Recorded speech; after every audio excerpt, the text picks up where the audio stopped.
Boom! What's going on, guys? I'm Brad with Despite Fitness. Today is Tuesday, July 5th. I'm in the garage getting after it. Gonna do some training today. Coming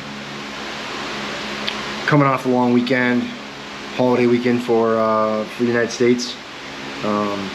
Just kind of enjoying some time and space with the family or whatever, and just trying to unwind a little bit.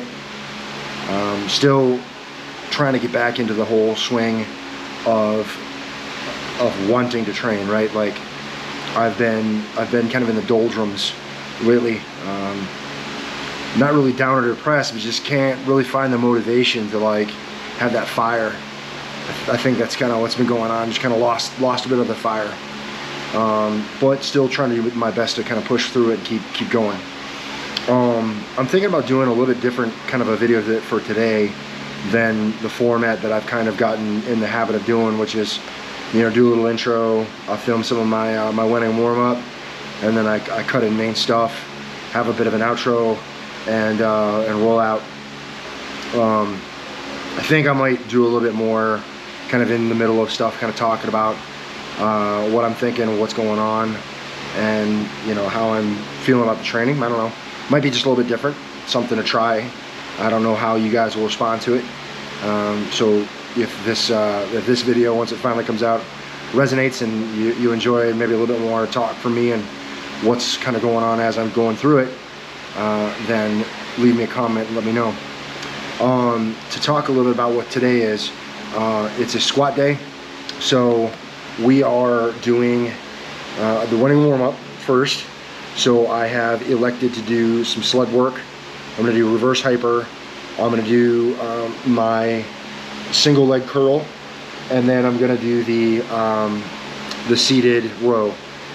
I've done that a lot recently. Those movements, I've rotated those in quite heavily, but I have my reasoning for all of them, and I can kind of talk about that as we go and explain why I'm doing it the way that I'm doing it for right now, and why I haven't had much variety in my my winning warm-up. I've been kind of hammering the same things, but I suppose I'll talk about that as we go. So I want to try to get some traction and some momentum into this workout.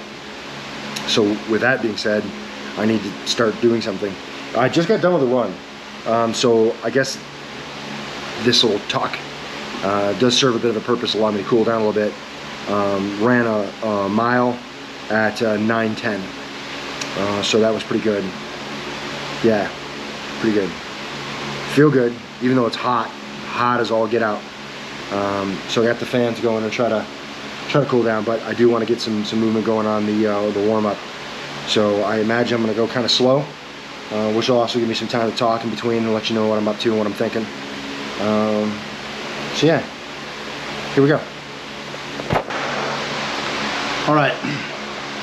So first round of warm up down. Again, doing sled, reverse hyper, one leg curl, one-legged leg curl, and some seated rows.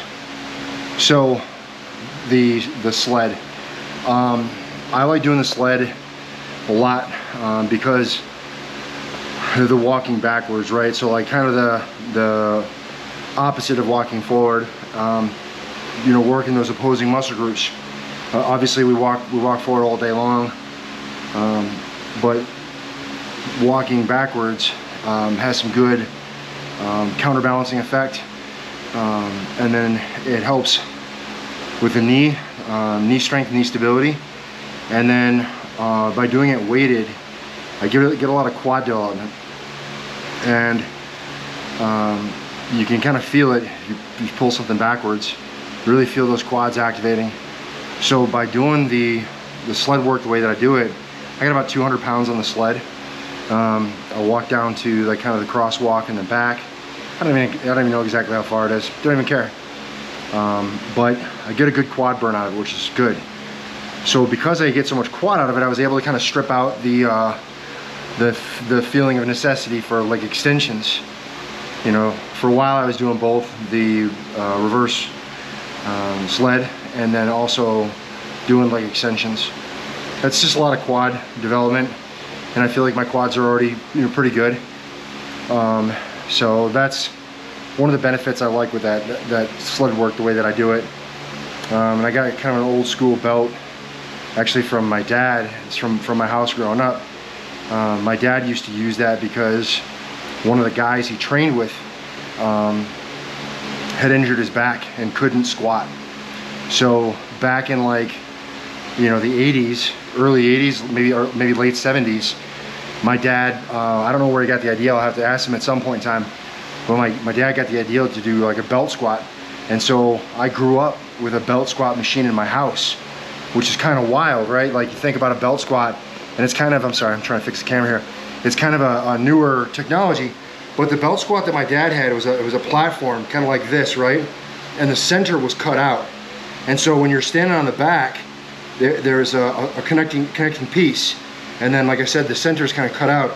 And so the weight would sit on the back piece, and you put the belt on, then stand up, and then kind of waddle your way out to the middle where it opened up, and you could actually squat and, you know, go full range of motion. So the platform was elevated, right? You had to step up about 2 feet to get onto the platform, but it was kind of like V-shaped.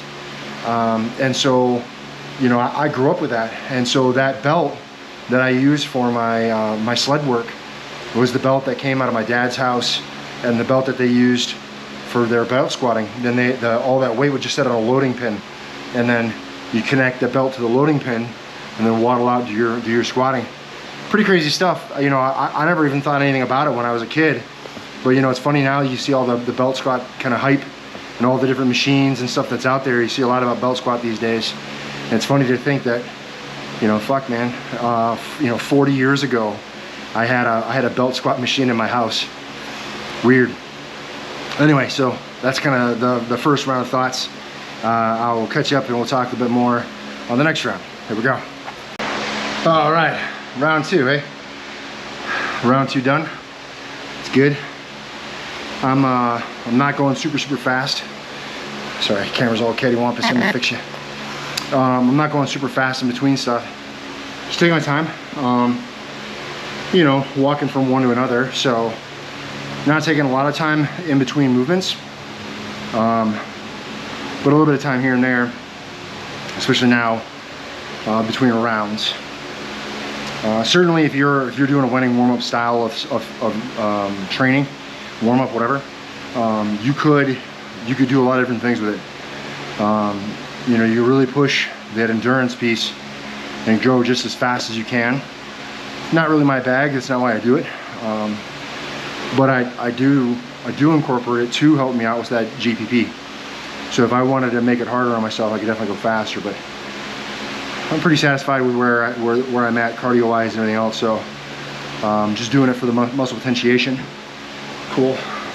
Daughter helping me out with some water here. Cool. You say hi. Hi. You're kind of behind the pole. Yeah, I know. Okay, there she is. All right. Thanks, baby. Kiss. Mwah. Love you.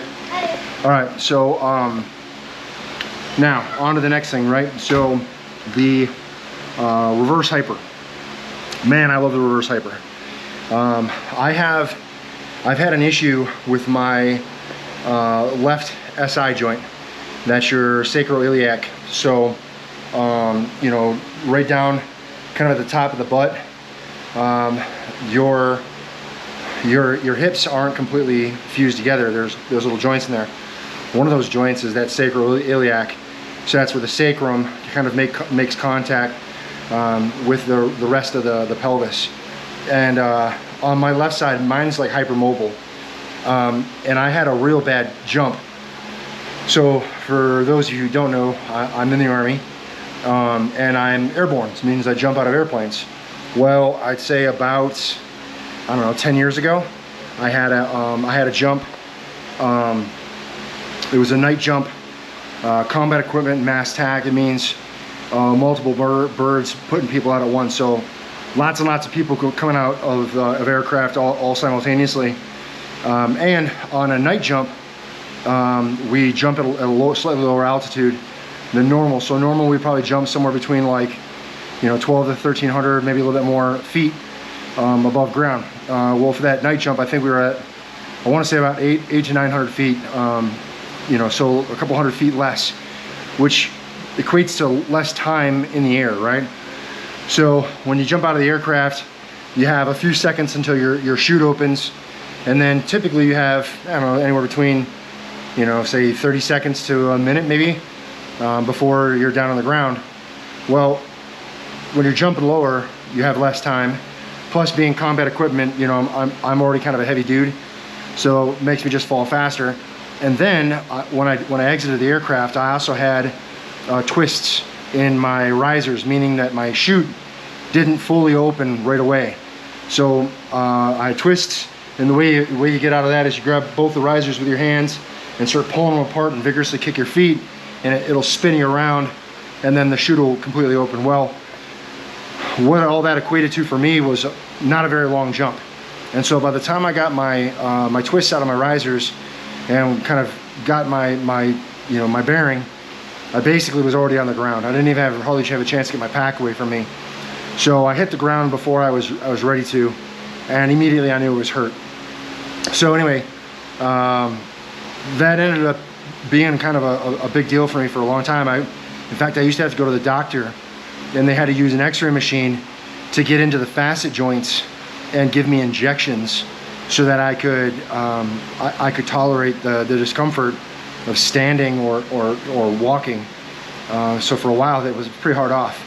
So for me, reverse hyper, bring it back down full story, or full cycle now, reverse hyper is good for me because it gives me that decompression, especially in the lumbar, lower back, you know, the hips. You know, it helps me get some movement into that, pump fresh blood, the decompression. You know, I feel like it helps me. Plus, it's good, I think, to kind of build that up and get a little bit stronger. You know, in the lower back. You know, helps with deadlift and all kinds of stuff, right? So, I think just generally that reverse hyper is a great thing, and I really enjoy mine. I've got the Titan T3 rack, and so my reverse hyper is the Titan attachment, and I just drop in and drop it out whenever I want to mess with it. So I really enjoy having this. So I like to make the most out of it and use it frequently. Like I said, I use it probably 2 or 3 times a week. But yeah. Anyway, side note. Some kids just walked by, right? So I have you know, garage door open. I always kind of feel like a fish in a fish bowl whenever people go by, because people always kind of like kind of walk by and look at me kind of funny. I don't mind it, but it makes me feel kind of like a fish or like a gorilla in a zoo. Anyway, all right, third round, here we go. All right, so round 3 complete. It's good. Doing pretty good. I got some ice cold water that my daughter brought for me. It's kind of keeping me refreshed there. I keep it in the freezer, kind of busted out in between. Yeah, remember how I said like being a fishbowl?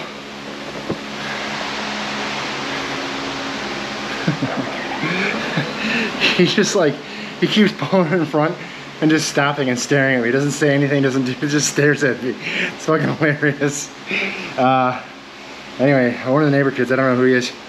Anyhow, so for the hamstring stuff, I really do like my Titan leg extension, leg curl.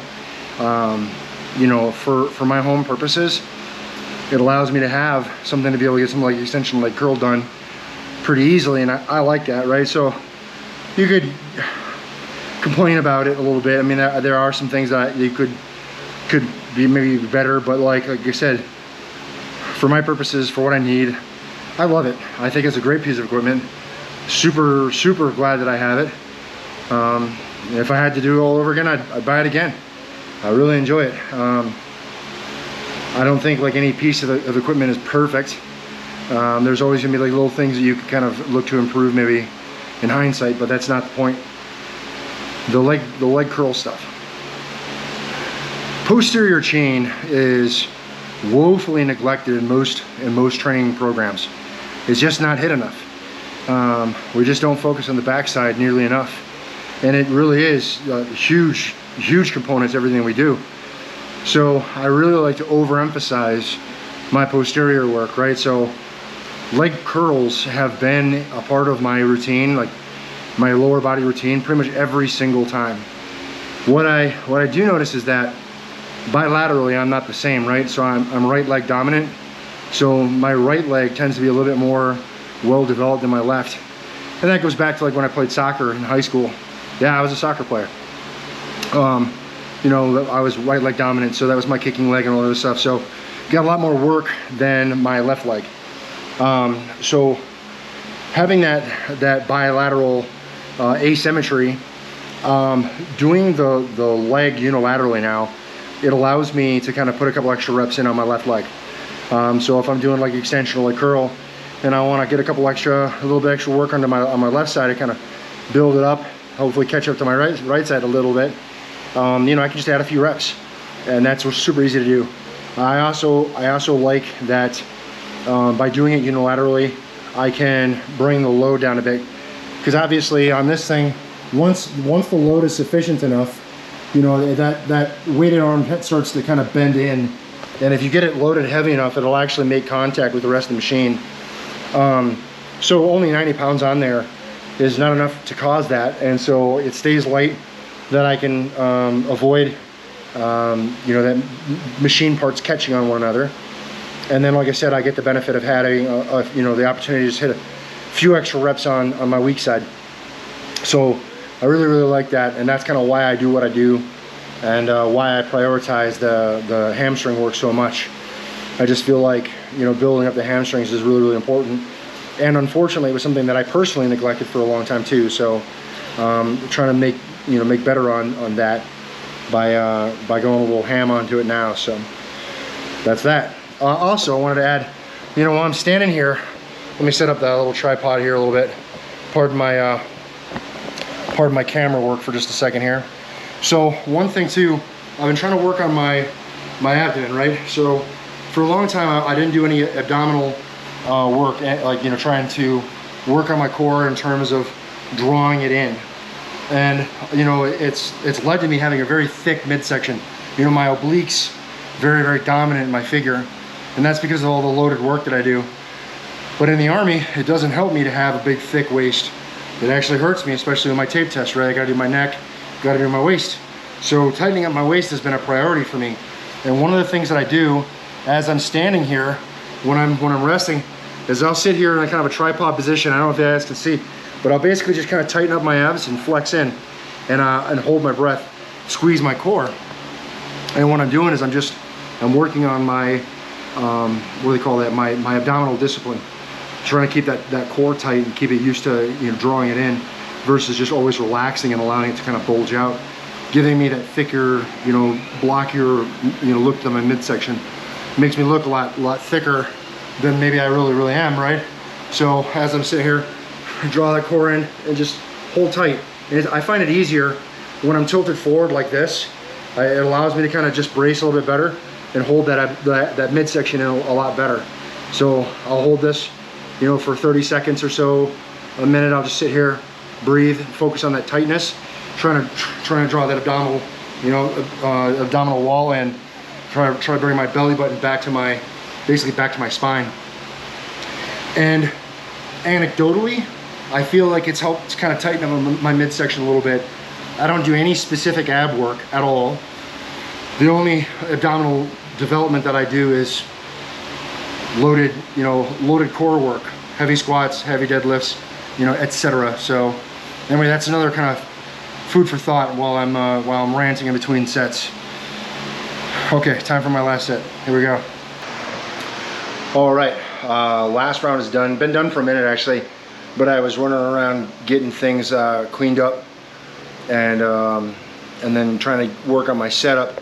I have the bands. I'm going to be doing a box squat with bands today, going up for a 1 rep. So you can see the way that I routed it this time to create tension, and I measured it up. I got about 45 pounds, almost exactly, of resistance at the top, which is good. It's what I want.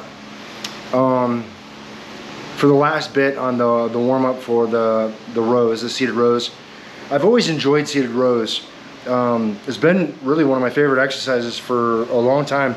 Just enjoy the way it feels, and especially that V-bar row attachment. that's like one of my favorite grips, probably my favorite grip ever. I just really love it. I love the way it just feels. Now, throwing in a lot of back stuff, you know, as I mentioned, the posterior, you know, building back and whatever, I have to say again, you know, through most of my early life, I didn't really focus real heavy on back. I wish I would have. I wish I would have spent more time purposefully working back than I did. I think I probably would have, you know, had benefits for my lifting and things like that, or just maybe even overall size. Because I think there's something to be said for a thick back, right? If you got a great big thick back and you walk into a room, everyone tends to notice. So, you know, just trying to put more work onto it. And then more specifically, when I had my heart issues, I was doing pretty good for pull-ups and really working a lot of back stuff. And I was really happy with my back density. Felt like my back had grown so much. Well, I got sick and wasn't able to do a whole lot for a while, and training kind of went to crap, and a lot of my back development kind of went with it. And it got to the point where I wasn't even able to do pull-ups. You know, where before I could do sets of 10, no problem.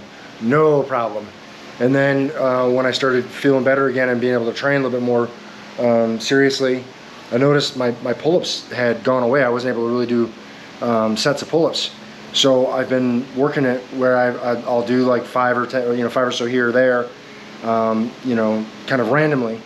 Come out in the garage to come grab something and do, you know, 5 pull-ups.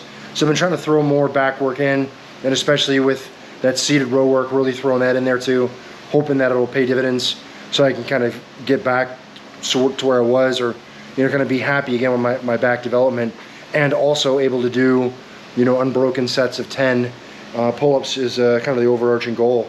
So just trying to get back right again. So that's kind of the story with that. All right, I have everything set up, ready to rock. Just got to move my bench around because we're going to be doing box squats. So I'm just going to be sitting to the bench and heavy 1 rep. See how she goes. All right, here we go.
All right, that's it. That's the video. Man, a little bit of a different format. I hope that you guys dug it. A little bit more talking, I think. Well, definitely more talking. I don't know if that's something that's value added for you guys. You'll have to let me know in the comments below what you think of that. You just some little talking points, kind of what's going through my mind or what I'm thinking about, or, you know, try to add a little bit more dialogue in there versus, you know, just the opening and just the closing. So I'd be interested to see what your thoughts are. The session was great. Super excited about how today went. With it being so hot here in Kentucky, Fort Campbell, it's been pretty hard to train. The motivation to get out here and train has been tough. And, like, interestingly enough, I find that the run is a decent segue for me. It's like it's like the gateway drug, if you would. Bringing myself to bear on the run, kind of like, it kind of hardens me against, or hardens me toward the resolve toward the workout. Because it's like, well, if I can get out here and run, well, fuck, I can get through everything else, right? Like, and running for me has been kind of this weird relationship for most of my life, right? Like, I I was predominantly a runner when I was younger. That's pretty much what I was known for. And I enjoyed it and I thrived at it. I did well. And then I got into individual sport. I got into powerlifting, and I got kind of drawn into getting big, getting strong, and putting on as much size as I could, right? And obviously, like, to some extent, running is a detriment to your ability to put on size, but not entirely, right? Like, I'm still 300 plus pounds, and I'm running several times a week at a decent clip, feeling great, like, you know. So there's a lot to be said for what you're capable of, and what you end up doing. It needs to be largely based off of your goals. For a long time, my goal was to just be as big and as strong as I could, and I didn't care about anything else. That's not really the case anymore. And I found that the running, not only have I enjoyed it, which is kind of odd to say, because, you know, famous quote is "running breeds cowardice." But not only have I been enjoying it, but it's been like I said, my kind of gateway drug. So if I can resolve myself to run, and I usually turn that fan like sideways so it's pointed right at me, which helps me stay a little bit cooler at least. You know, but get through the run, and then once I'm there, I'm kind of like, I'm there. My mindset, like, I'm ready, and it helps me get through everything else. So that's kind of how I've been going about it. Got through everything. We already kind of talked about all the events of the winning warm-up. Got into the main movement, which was the box squat, single rep for today, and worked up to 705. And you know, there might have been a little bit more in the tank, but I'm really happy with that. The last box squat that I hit was chains, and I hit 675 for 5. So to get up to, was it 675? Yeah, 675 for 5? Shit.